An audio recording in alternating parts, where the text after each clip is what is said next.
They say watering your plants every day is the best way to keep them healthy, but is it? For years, we've been told a simple rule: the more water, the better the growth. More water means greener leaves, faster growth, stronger plants.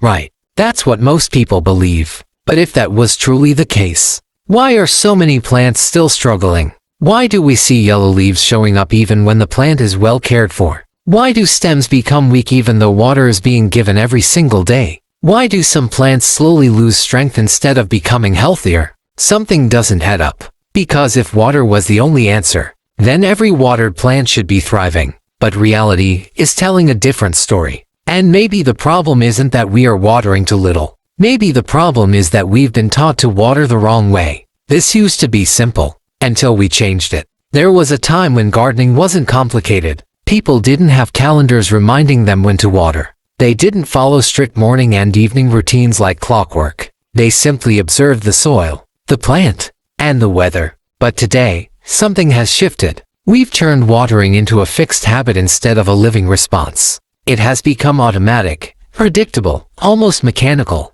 Every morning water, every evening water, rain or shine water. And without even realizing it, we stopped asking an important question. Does the plant actually need it right now? Because here is what most people don't understand. Plants don't respond well to constant moisture. Their roots also need space to breathe. They need cycles wet and dry to grow strong and stable. But when we keep pouring water without checking the soil, something slowly begins to happen beneath the surface. The roots become lazy. The soil stays too wet. Air stops moving through the ground. And instead of strength, the plant begins to weaken quietly. What we call care today can slowly become stress for the plant. Not because we don't love our plants, but because we've replaced observation with routine. And in gardening, routine without understanding is where most problems begin.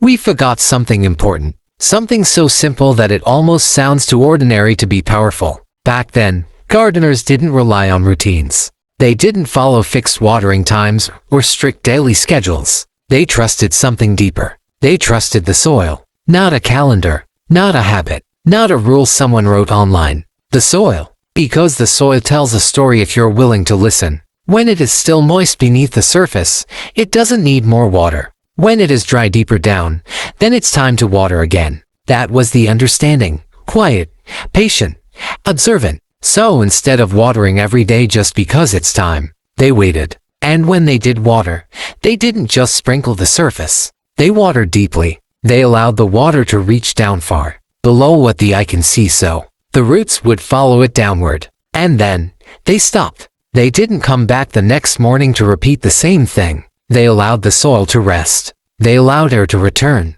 They allowed balance to happen naturally. Because here's what they understood that many people have forgotten. Roots don't grow strong in comfort. They grow strong in search. When water is always at the surface, the roots stay shallow. They don't stretch. They don't explore. They don't anchor deeply. But when water is given deeply and not constantly, the roots are forced to go down, to search, to build strength where it matters most. And that's where real resilience is formed. What many people today are just rediscovering as new gardening advice is actually old wisdom returning. Not more water, not more frequency, but better timing and deeper intention.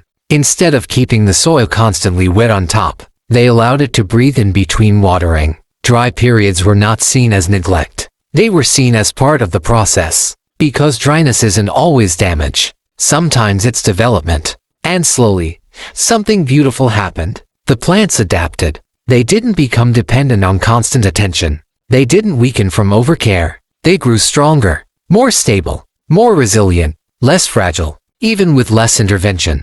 Because the truth is simple, even if it's often ignored. Plants don't thrive because they are constantly managed. They thrive when they are properly understood. And once this shift is understood, everything about gardening starts to change, not by doing more, but by doing it differently.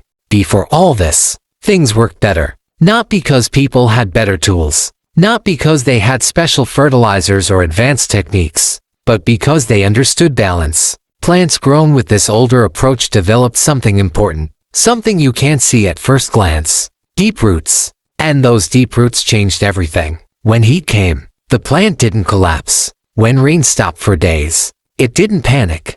When conditions became harsh, it didn't give up easily. It stood firm. Because its strength wasn't on the surface, it was hidden beneath the soil. That is the part most people never see, but it's the most important part of all. But when we switched to constant watering, something changed. At first, it looks like progress. The plant seems well cared for. The soil is always moist. The surface looks healthy, but underneath, the roots begin to change direction. Instead of going deep, they stay shallow. Because why go searching for water when it is always right at the top? And this is where the problem begins quietly. Shallow roots are not strong roots. They are comfortable roots, dependent roots, fragile roots. So when the sun becomes too strong, when the soil dries out for a moment, when conditions suddenly change, the plant struggles. Not because it was never watered, but because it was never trained to survive without constant watering. That's the hidden cost of overcare. And this is why many modern gardens don't last as long as they should. It's not a lack of effort. People genuinely care. They want their plants to grow. They want green, healthy spaces. But care alone is not enough when the method is wrong. Because if the method goes against how nature actually works, even the best intentions can produce weak results. And nature has always had one consistent rule. Strength is not built on constant comfort. It is built through cycles of rest and need, of wet and dry, of support and search. So when we look at struggling gardens today, we should not only ask, what are people doing wrong? We should also ask, what did we forget about how plants were meant to grow? Because the proof is already in front of us. The older way didn't just produce plants, it produced resilience. And that difference is still visible today. If you know where to look, you don't need to change everything overnight. You don't need complicated tools, special products, or a long list of new rules. In fact, the solution is much simpler than most people expect. It starts with small shifts, done consistently. First, water deeply, not frequently. This means when you do water, don't just wet the surface and walk away. Let the water reach down into the soil, where the roots actually live. Let it sink in properly, so the plant feels it below, not just on top. Then pause. Because more frequent watering is not always better watering. Next, let the topsoil dry out before watering again. This part is important, even though it feels uncomfortable at first. Dry soil on top doesn't always mean the plant is suffering. In many cases, it simply means the soil is resetting, breathing, preparing for the next cycle. And that breathing space is what helps roots grow stronger. Then check the soil with your finger. Don't rely only on a schedule. Schedules are for time, but plants respond to conditions. Put your finger into the soil. Feel beneath the surface. That simple habit can tell you more truth than any routine ever will. Next, water at the right time of day. Early morning or late evening is best. Not when the sun is harsh and the water will evaporate too quickly. Not when the plant is under extra stress from heat. Timing matters more than people think. And finally, shift your focus from leaves to roots. Because leaves can look fine even when the plant is struggling underneath. But roots tell the real story. Healthy gardening starts below the surface, not above it. And when you begin to make these small adjustments, something surprising happens. You don't just see greener plants. You see stronger plants. Plants that respond better. Plants that recover faster. Plants that don't depend on constant attention to survive. Small changes, but big difference. They made this harder than it needed to be. Somewhere along the way, we turned something natural into something complicated. We added rules where observation was enough. We replaced understanding with routine. But good gardening was never about doing more. It was about doing what actually works. Because nature doesn't respond to pressure. It responds to balance. And sometimes, the best thing you can do for your plants is not to keep interfering, but to step back and let them grow the way they were designed to. To let the soil breathe. To let the roots search. To let the plant become strong on its own terms. Before all these new methods existed, things were simpler. And in many ways, they were better.